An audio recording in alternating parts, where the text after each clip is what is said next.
तो चलिए आज बात करते हैं T20 वर्ल्ड कप के उस जबरदस्त सेमीफाइनल की जिसमें भारत और इंग्लैंड की टीमें भिड़ी थीं। ये एक ऐसा मैच था सही में जिसकी धड़कनें आखिरी गेम तक ऊपर नीचे होती रहीं। आइए इस पूरे रोमांच को करीब से समझते हैं। और सबसे पहले सबसे बड़ी खबर, इस हाई स्कोरिंग थ्रिलर के बाद भारतीय टीम ने फाइनल में अपनी जगह बना ली है। इंग्लैंड को एक ऐसे मुकाबले में हराया जो लंबे समय तक याद रखा जाएगा। जीत का अंतर कितना था? सिर्फ 7 रन। जी हां, बस इतने से फासले से जीत हार का फैसला हुआ। इससे ही पता चलता है कि मुकाबला कितना ज्यादा करीबी और कांटे का था। देखिए, इस पूरे मैच की कहानी ना असल में दो खिलाड़ियों के इर्द गिर्द घूमती है। एक तरफ थे भारत के संजू सैमसन और दूसरी तरफ इंग्लैंड के जैकब बेथेल। इन्हीं दोनों के बीच एक ऐसी जंग हुई जिसने आखिर में मैच का नतीजा तय किया। तो कहानी शुरू कहां से हुई? ये शुरू हुई भारत की बैटिंग से। चलिए देखते हैं कि कैसे भारतीय बल्लेबाजों ने मिलकर रनों का एक पहाड़ जैसा स्कोर खड़ा कर दिया। इंग्लैंड ने टॉस जीता और भारत से कहा, चलिए आप पहले बैटिंग कीजिए। अब मुंबई के वानखेड़े में स्कोर सेट करना कोई आसान काम नहीं होता, लेकिन ओपनिंग करने आए संजू सैमसन के इरादे तो कुछ और ही थे।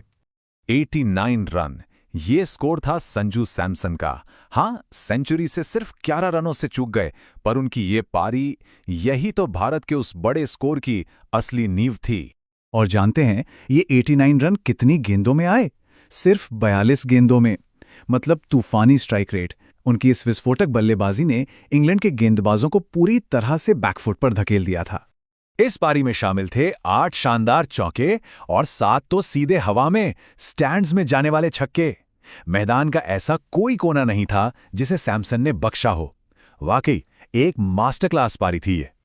और सैमसन की इसी पारी का नतीजा था कि भारत ने बोर्ड पर टांग दिए 253 रन 7 विकेट के नुकसान पर। एक बहुत बड़ा स्कोर। लेकिन यह सिर्फ सैमसन के अकेले का कमाल नहीं था। दूसरे छोर से भी पूरा साथ मिला। शिवम दुबे ने 25 गेंदों पर तेजी से 43 रन बनाए। ईशान किशन के भी जरूरी 39 रन आए।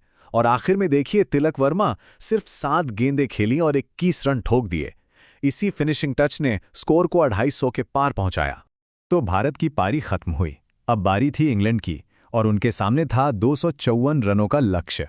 यहां से शुरू होता है कहानी का दूसरा और शायद सबसे रोमांचक हिस्सा, क्योंकि एक बल्लेबाज ने अकेले ही मैच को लगभग छीन लिया था।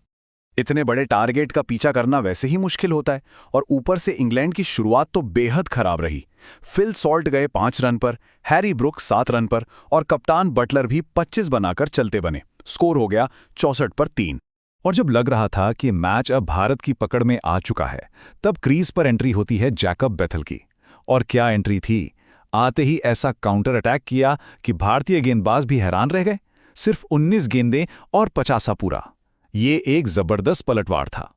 तो अब देखिए, ये मैच असल में इन दो खिलाड़ियों की जंग बन गया था। एक तरफ संजू सैमसन के 42 गेंदों में 89 रन, तो दूसरी तरफ जैकब बेथेल के 48 गेंदों में शानदार 105 रन। और कमाल की बात यह कि दोनों ने साथ-साथ छक्के मारे। क्या कमाल की टक्कर थी है।